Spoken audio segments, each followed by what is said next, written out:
राजीव जी, जहां तक मणिपुर में भारत जोड़ो न्याय यात्रा की बात है, राहुल गांधी पहले ही वहां जा चुके हैं और अभी अगर नहीं भी जाते हैं तो बहुत फर्क पड़ेगा नहीं।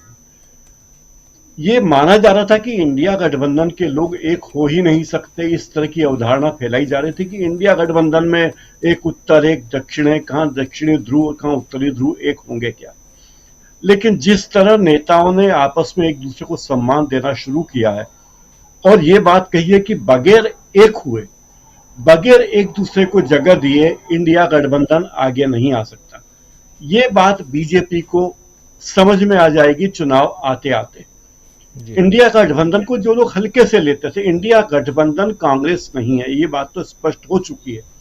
इंडिया गठबंधन कांग्रेस से बड़ा एक गठबंधन है जिसमें कांग्रेस भी शामिल, यानी कांग्रेस अकेली नहीं है इंडिया गठबंधन में।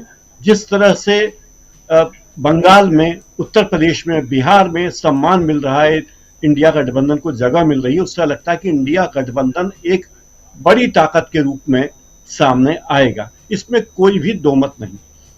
जो जी। अपेक्षा थी बीजेपी को और माननीय प्रधानमंत्री जी को कि ये लोग एक हो ही नहीं पाएंगे, विपक्ष के नेता, उन्हें इस बात पर आश्चर्य होगा कि वे लोग भी एक हो रहे हैं। वे पार्टियां एक हो रही हैं जो आपस में प्रतिस्पर्धा रखती थी और एक दूसरे को पूरी पूरी जगह दे रही हैं।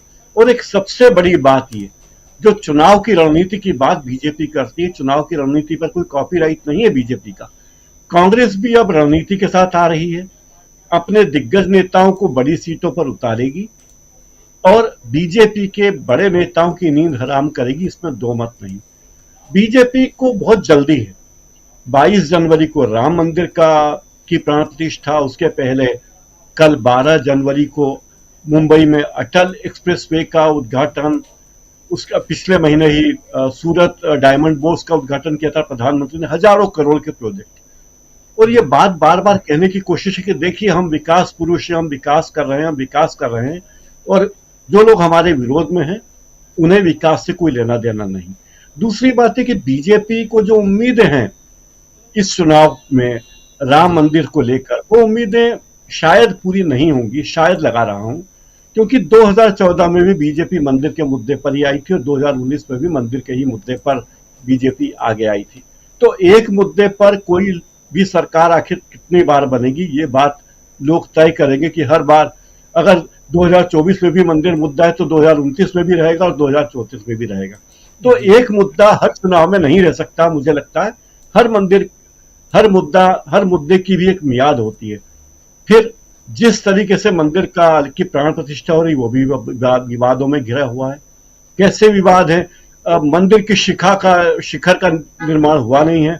हम जैसे लोग तो शिखर दर्शन कर लेते हैं, क्योंकि मंदिरों में दर्शन करना बहुत खर्चीला हो गया है और इस देश में करोड़ों लोग मंदिर के शिखर दर्शन करके ही अपनी आस्था पूरी कर लेते हैं। जब तक मंदिर का शिखर नहीं बनेगा, मंदिर पर ध्वजा नहीं लगेगी, तो मंदिर कैसे पूर्ण होगा? ये तो ऐसा हुआ कि राजीव जी, आप अपने घर का निर्माण का ठेका किसी बिल्डर को दे कि मेरे लिए मकान बना दो या बंगला बना दो, और बंगला अधूरा बने और बिल्डर वहां पे गृह प्रवेश करवा दे आपकी अनुमति के बिना, तो कैसा लगेगा? तो जो जी। मालिक है मंदिर के, वो तो जनता है। जो हमारे धर्माचार्य हैं, हमारे धर्माचार्यों की अनुपस्थिति में अगर मंदिर की प्राण प्रतिष्ठा होती है तो ये बिल्कुल एक राजनीतिक घटनाक्रम रहेगा, क्योंकि हमारे लिए, हिंदुओं के लिए, सनातनियों के लिए हमारे शंकराचार्य सर्वोच्च धार्मिक नेता हैं और उनकी बात अटल मानी जाएगी, उनकी बात अंतिम मानी जाएगी। जैसे न्यायपालिका के मामले में अगर सीजेआई कह दें कोई बात, तो आप कहेंगे कि अब सीजेआई ने कह दिया, अब इसके आगे कोई क्या कहेगा? तो धर्माचार्य के आगे कोई क्या कहेगा? या ईसाइयों में पोप कोई बात कह दे तो पोप के आगे कोई क्या कहेगा? या दलाई लामा बौद्धों में कह दे तो उनके आगे कोई क्या कहेगा? तो हमारे शंकराचार्य जो बात कहेंगे वो मानी जानी चाहिए। आप अतीत में देखिए, 2500 साल पहले जी। शंकराचार्य जी को राजा से भी ऊंचा सिंहासन राजा ने खुद पेश किया था, तत्कालीन शासक ने उनके लिए सोने का सिंहासन बनाया था और कहा था कि जब भी धर्म की बात होगी तब शंकराचार्य जी का निर्णय, शंकराचार्य जी की दिशा, उनका बताया मार्ग ही अंतिम विकल्प होगा। तो इस जी। तरह हमारे धर्माचार्यों की उपेक्षा होना और अधूरे मंदिर का लोकार्पण करना चुनावी हड़बड़ी में, और मूल बात यह है कि मंदिर शंकराचार्य के बिना अगर मंदिर की प्राण प्रतिष्ठा होती तो ये वैसा ही है जैसे कि आपके बंगले का गृह प्रवेश बिल्डर या ठेकेदार कर दे जो कंस्ट्रक्शन करा रहा है।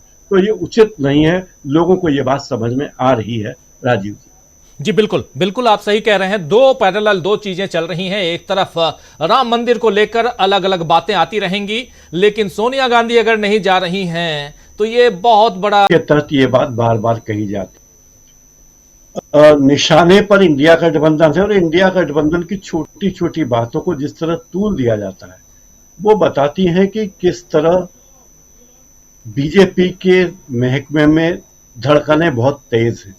आप देखिए कि बीजेपी के छोटे छोटे नेता बयानबाजी कर रहे हैं और मीडिया उसे तवज्जो दे रहा है। छोटे नेता अलग अलग राज्यों में, कोई भूतपूर्व मंत्री है, कोई पूर्व उप मुख्यमंत्री है, कोई पूर्व विधायक है, पूर्व सांसद है, ये लोग बयान दे रहे हैं और ये अकारण बयान नहीं दे रहे। इन्हें कहा गया है कि वे इस तरह के बयान दें।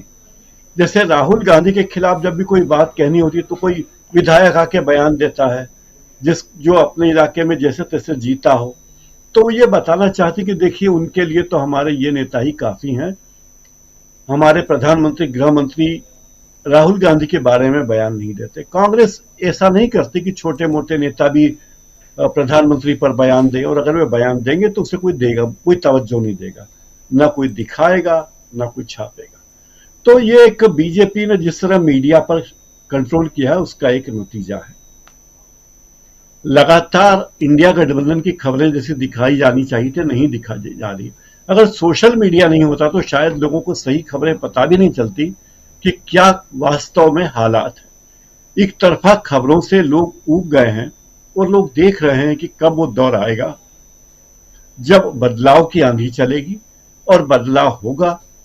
दरअसल बीजेपी का ही एक बड़ा धड़ा है जो मोदी और शाह के खिलाफ है, लेकिन वो कुछ बोलने की हिम्मत करता नहीं है और न ही उनके खिलाफ कोई मीडिया में आवाज उठती है। अगर उनमें कोई गलती भी करे तो किसी की हिम्मत नहीं है जो ये कहे कि भाई ये गलत हुआ है। तो एक तरफा चल रहा है मीडिया और हमें लगता है कि देखिए हवा एक तरफा चल रही है, 2024 में तो इतनी सीटें आ जाएगी बीजेपी को, ये हो जाएगा। ऐसा कुछ अनुमान लगाना अभी से अनुमान लगाना ठीक नहीं है, क्योंकि आप देखिए कि राम मंदिर की बात है। जब 1948 में पहली बार फैजाबाद में जब चुनाव हुए थे तब लोकसभा चुनाव में राम मंदिर का मुद्दा उठा था और तब वो मुद्दा तब भी उठा था और राम मंदिर के पक्ष में आवाज उठाने वाले नेता जीते थे। तो मंदिर हमारी आस्था का केंद्र है, लेकिन ले देकर जिस तरह विपक्ष को निशाना बनाया जा रहा है और मंदिर के बहाने, संगठन के बहाने, अलग अलग पार्टियों के बहाने, और महाराष्ट्र में जो कुछ हुआ वो सबसे किसी से छुपा नहीं है, किस तरह से एक तरफा फैसला किया है स्पीकर ने। तो ये सारी बातें बताती कि जिसकी लाठी उसकी भैंस। लोगों को ये भरोसा हो गया कि अब तो सरकार जिसकी है, ईडी जिसकी है, सीबीआई जिसकी, उसी के पक्ष में सब फैसले होने हैं। तो लोगों को लगता है कि जो मीडिया है इन सब चीजों को नहीं दिखाएगा, लेकिन लोगों के मन की था पाना किसी के बस की बात नहीं है राजीव जी। और अभी चुनाव में बहुत समय है, इंडिया को कितना सपोर्ट मिलेगा ये लोग देखेंगे और वो दिन भी जल्दी ही आएगा राजीव जी। बिल्कुल बिल्कुल, एक मील का पत्थर शायद